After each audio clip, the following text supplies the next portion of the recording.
Hello and welcome to Indie Incursion, an indie games podcast, your weekly source for all the indie games news you want to know. This week, I'm bringing you 4 awesome indie games news stories, but before we get to that, I need to introduce myself, Von Hyde.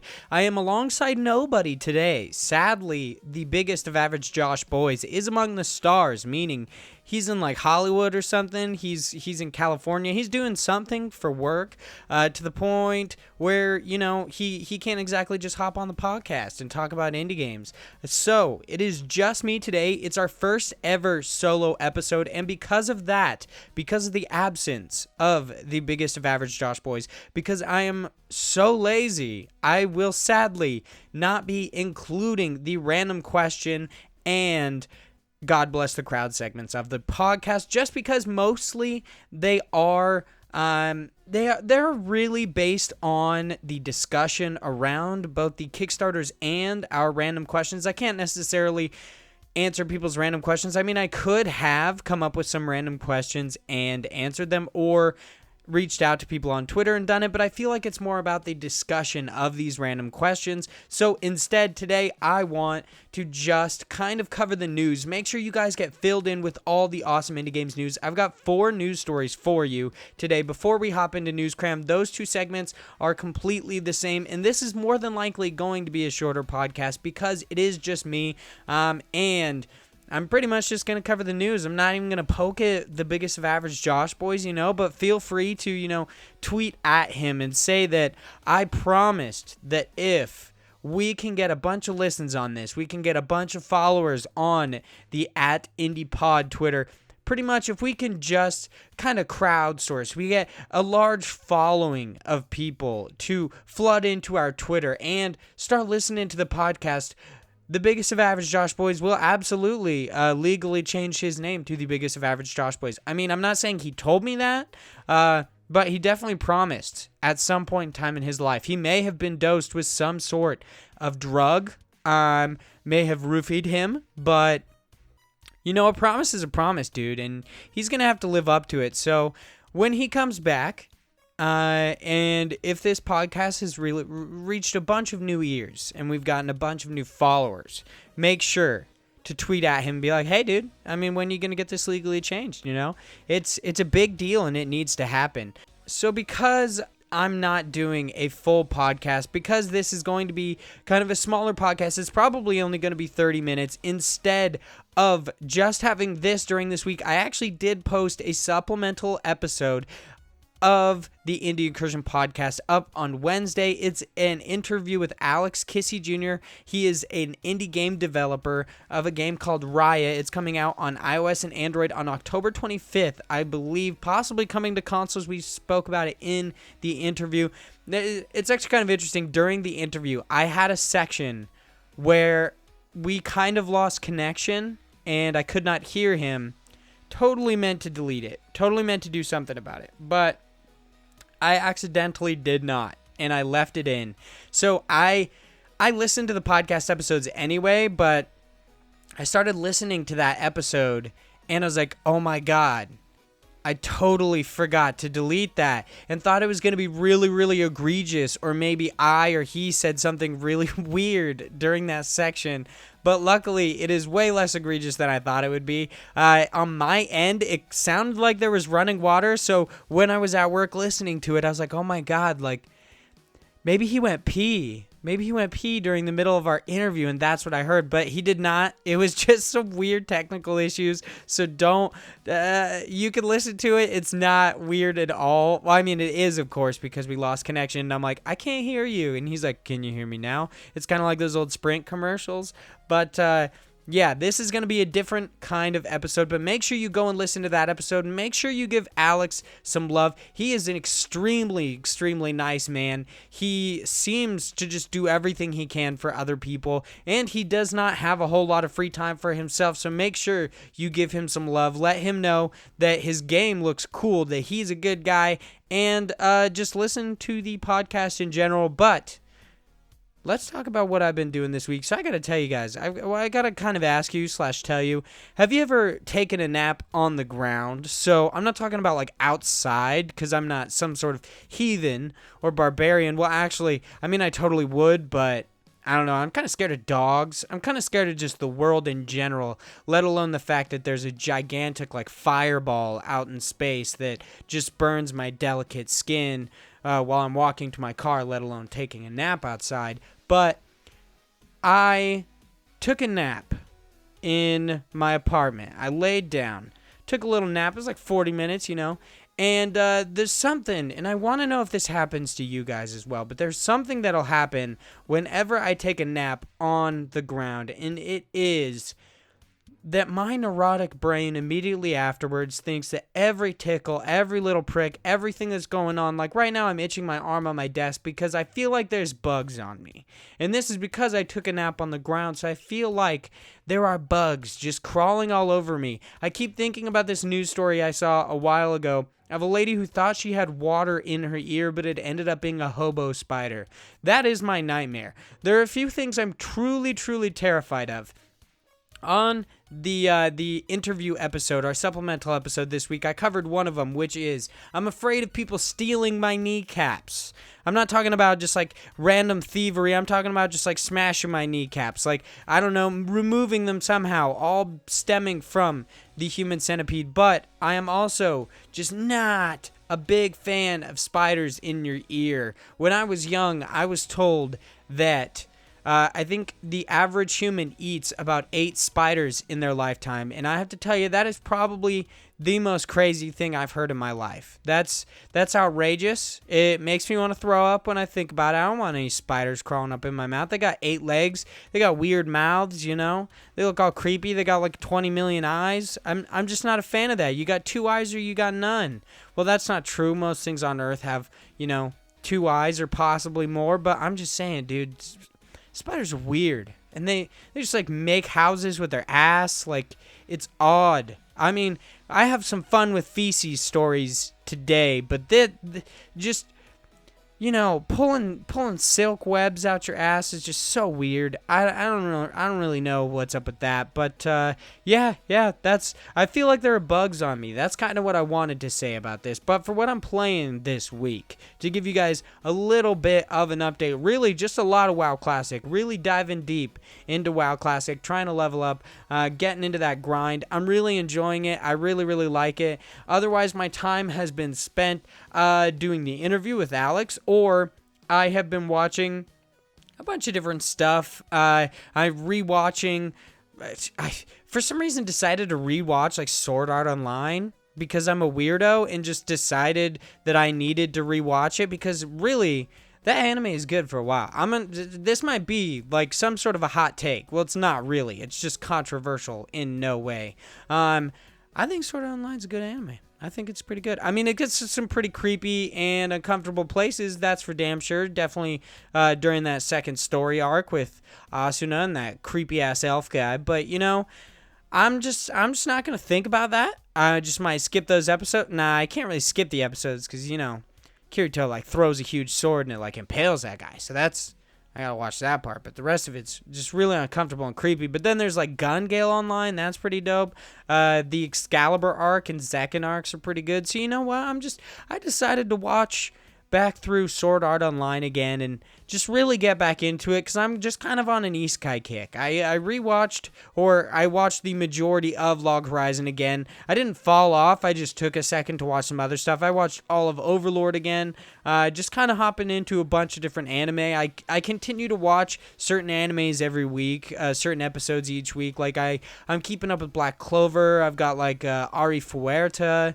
I was watching Copcraft, but honestly, that one's just kind of like, it's a procedural show similar to something like Law & Order SVU, but just not as good. Just not at all as good. Like, the characters are not as good. The stories are just not as good. I mean, it's just kind of uncomfortable, and it seems like the same things are happening within each episode. I wish there was some sort of like just some sort of narrative thread that goes through all of it instead of some sort of weird monster of the week thing. So yeah, I stopped watching Copcraft, but that's about it for what I have been doing this week. It's about time I hop in to the indie games news stories, the meat and potato of these episodes. Only 10 minutes in. Man, I'm realizing that I think the biggest of average Josh boys is really dragging me down time-wise, because I'm just hauling ass through this podcast, guys. I understand that I speak quickly sometimes and often speak incorrectly because of that, and cannot read for shit, but it seems like the biggest of average Josh boy has got some answering to do. You know what I mean? He's seems to be holding me back the time-wise. Every other way, he's definitely helping out, but time-wise, he's holding me back. I could probably get this podcast done in like 20 minutes if I didn't have the biggest of average Josh boys, but then I wouldn't be able to talk about Beetle Boys as often, you know? I wouldn't be able to talk about Josh's genitals as much, and that's really what I like to do. So, you know, I'm keeping him around because I love the guy, you know? I want you back, Big Josh boy. I can't wait till you come back next week.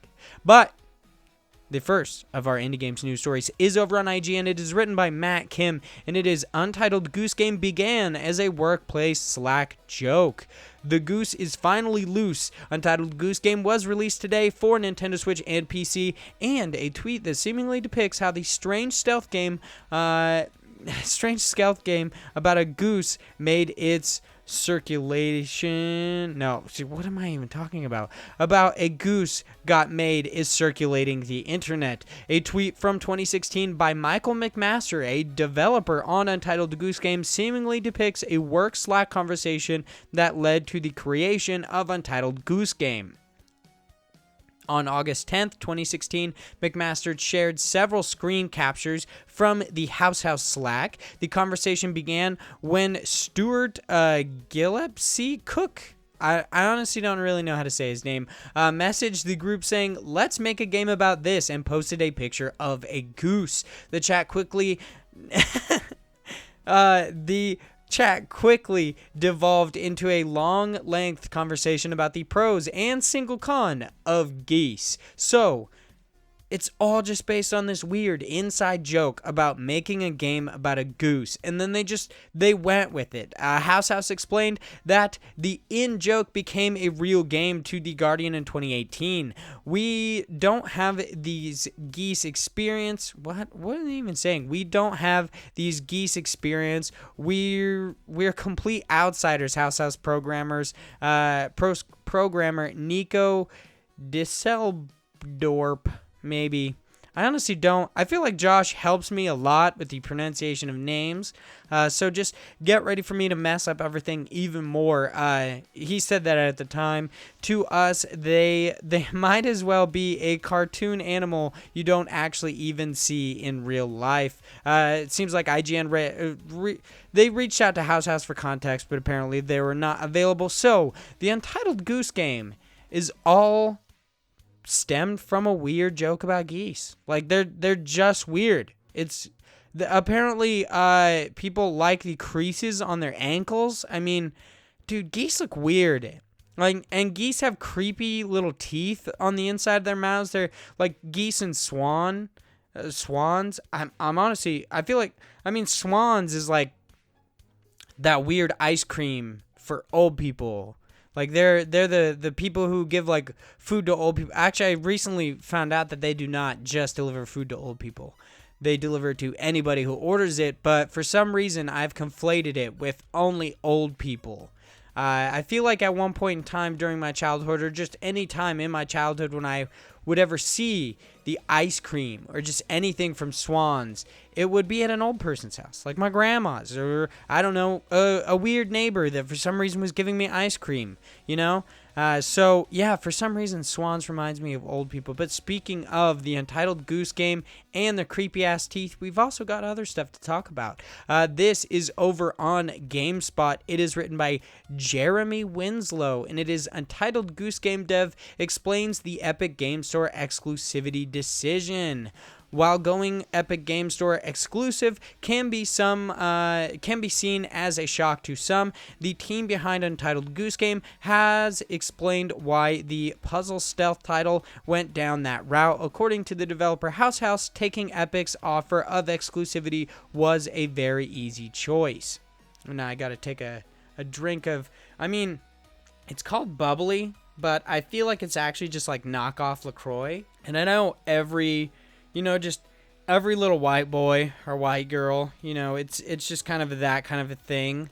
Drinks bubbly or some sort of carbonated drink other than soda. Just, it's like they teabagged it with a single cherry. But for some reason, I was like, hey, you know what? I want to try to quit soda. So I decided to drink them, and I feel like it's not much better, but I don't really care. It's kind of good. Like a White Claw's kind of inducted me into it, but that's not what I'm talking about right now. I was a little bit parched, so I needed to wet my whistle. In an interview with GamesIndustry.biz, House said partnering with Epic allowed the studio to make a very safe bet. House's Michael McMaster said he and the studio didn't want to make any assumptions about Untitled Goose Game's success solely based on social media buzz, saying it was it can be very fickle and success can feel a bit arbitrary at times. So I kind of feel this. They didn't want to assume that the game would do well because it was received really well on social media, because often enough it seems when things are received well on social media, or a lot like a part of a community says, hey, make this, and it's often seen with merch. They say, hey, make this, and then you do, and it doesn't sell well from what I understand.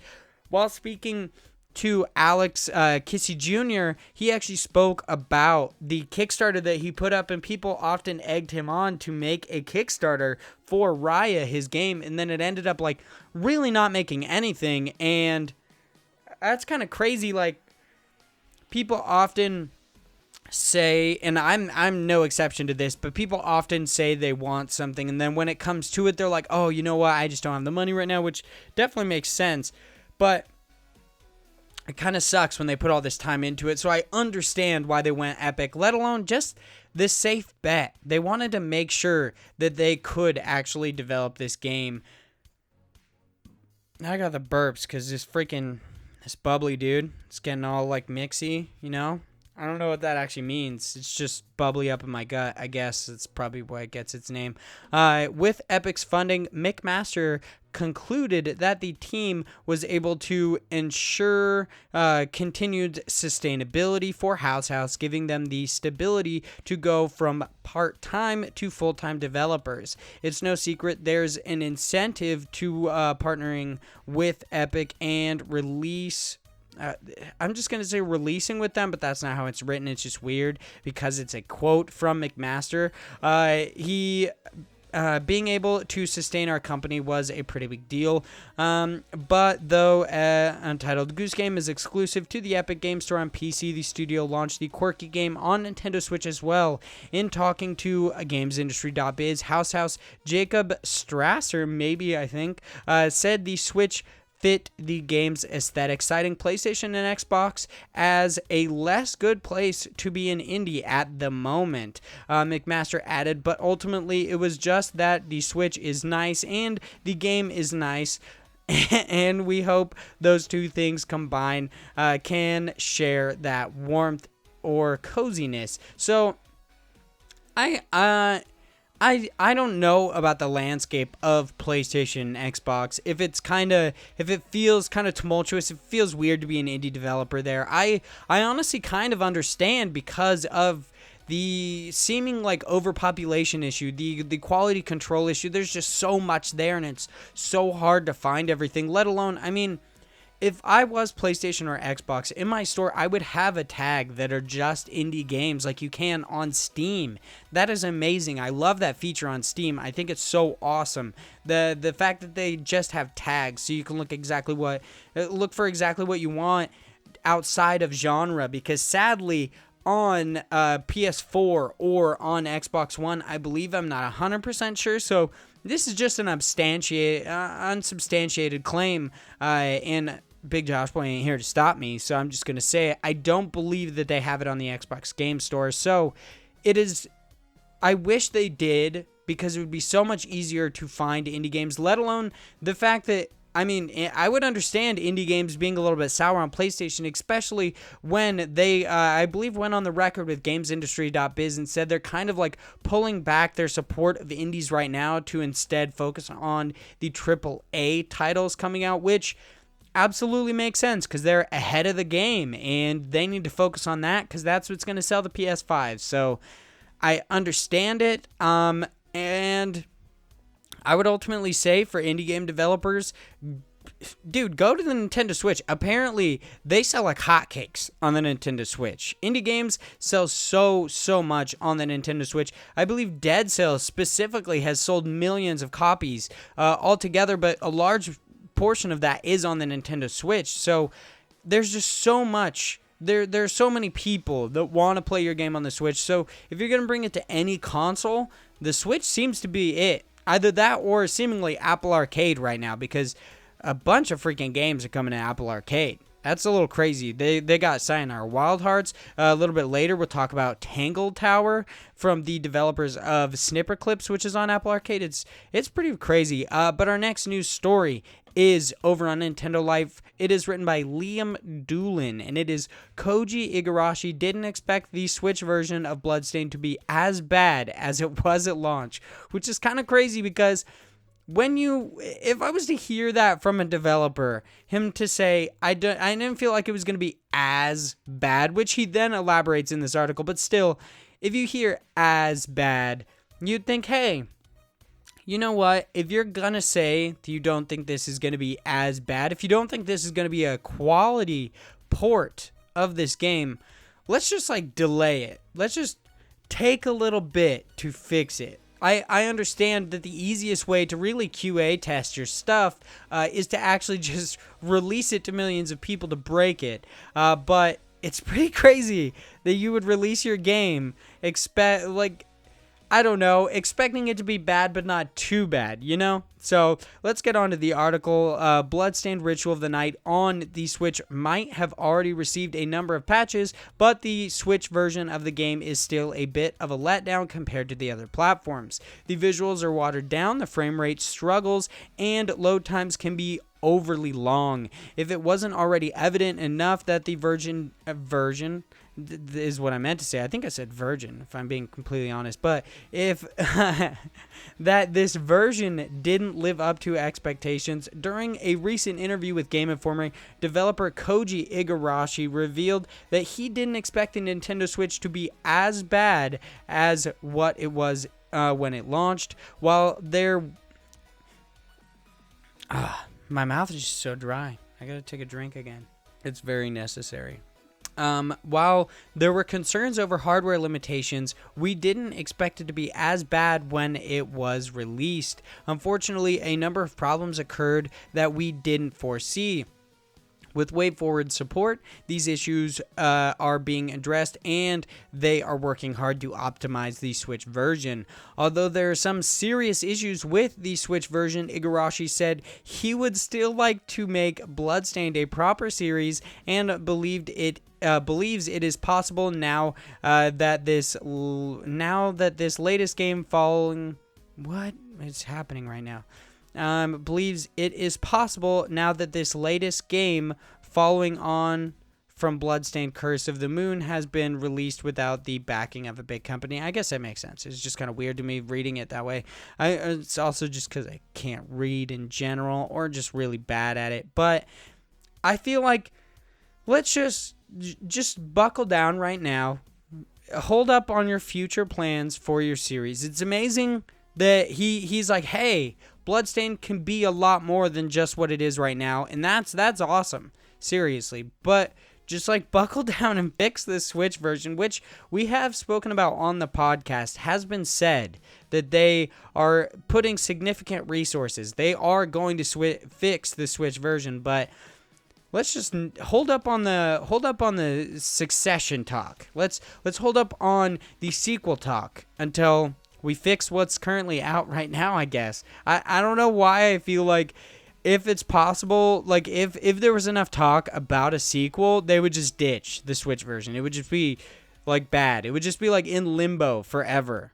And I guess that's just me not really believing in humanity in a way, but I don't really know. Maybe this next story actually influences it, because it really sucks. Our last just our next and last story for the news articles is Idle Do 2 removed from the Switch eShop against developers' wishes. This article it is now updated to have included a Nicholas statement, but I'm going to read the actual article beforehand and then get into the Nicholas statement just to give you kind of both sides. The original story, Monday the 23rd, whatever, action-adventure game Idle Do 2 Plus has been removed from the Nintendo Switch eShop and other digital gaming platforms. The news has been shared online by Joel Nystrom, CEO of developer Ludosity. I believe is how you say all this stuff. I'm just guessing and just probably doing it quite terribly, but I mean, I'm trying. After taking a quick look on the eShop ourselves, we found that the game has indeed vanished from the North American Switch eShop, although our European accounts can still see and buy the game as usual at the time of this writing. The removal has taken place against the developer's wishes. Nystrom has blamed publisher Nicholas in a series of tweets which reference the troubling issues revealed in a recent investigation of the company, which we actually talked about, I believe, last week or the week before. I'm not 100% sure. I think it was last week. Nystrom these are links to his Twitter postings, and I love they edited them to kind of just edit out the parts where he said shit, I believe. I'm not 100%. Maybe he said it's a shitty move, but at one point, but he just kind of said shit and they bleeped it out in a way. So it was kind of weird. But he said, can definitely confirm that Nicholas is a piece of shit publisher after being surprised to find out by looking in their email inbox that we canceled their license to publish 6 months ago. They first agreed to transfer the game over to us, well after the usual ghosting for a few weeks. I today wake up to find that they just couldn't be bothered and just delisted Idle Do 2 from all console storefronts. Another promise to us, they just straight up broke and a shitty move for the customers. Now I'm going to see if I can get them delisted or if I have to republish. Essentially, according to Nystrom's tweets, Nicholas was asked to, and indeed to, hand over Idle Do 2's publishing rights to Ludosity. It appears that Nicholas didn't do this, instead opting to simply remove the game from the store entirely, leaving the developers with quite the headache. So, Nicholas gave a response to this. They said, our Idle Do 2 publishing agreement with Ludosity has ended. We've been in communication with the Ludosity team and the first-party platforms during the transition and attempted to transfer the publishing from Nicholas to Ludosity. The game was successfully transferred to Ludosity on Steam. Unfortunately, not all storefronts have a back-end system in place to transfer or rehome a game to a different publisher. To abide by the terms of the original contract and Ludosity's request to assume control of publishing Idle Do 2, it was necessary to delist the game from these platforms. We remain fans of Idle Do 2 and wish the Ludosity team all the best in the future. So, it seems like we kind of got both sides of this in a weird way.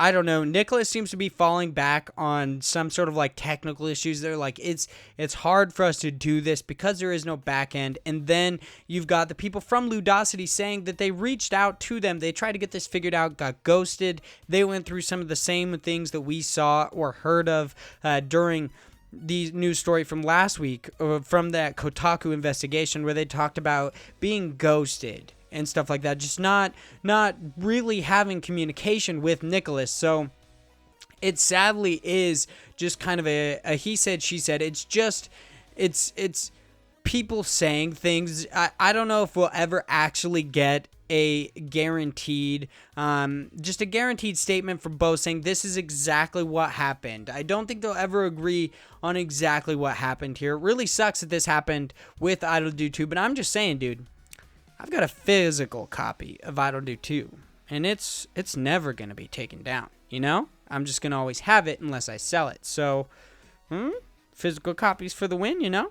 Like, what's up, Big Josh? Why? I know you're listening. You want to gotta buy some physical copies because stuff like this will inevitably happen. So I'm future-proofing. If anything, I'm future-proofing by using previous generation technology because that's generally how that works, isn't it? Right? Instead of actually innovating, you instead just kind of hold yourself back and just use previous technology. Like that's also why I also still have VHS tapes. You know, I love watching The Lion King on that really like puffy VHS, like opening that puffy VHS tape case and just popping it in the VHS player, the I don't even know the VCR. VHS tapes VCR. I believe. I'm not 100% sure because I haven't had one since I was a kid because it's in a way joking but also lying because I'm a liar and a terrible person. But I've actually thought about buying some VHS tapes for some reason. I don't really know. Just kind of wanting to waste my money, I guess. But let's hop into News Cram.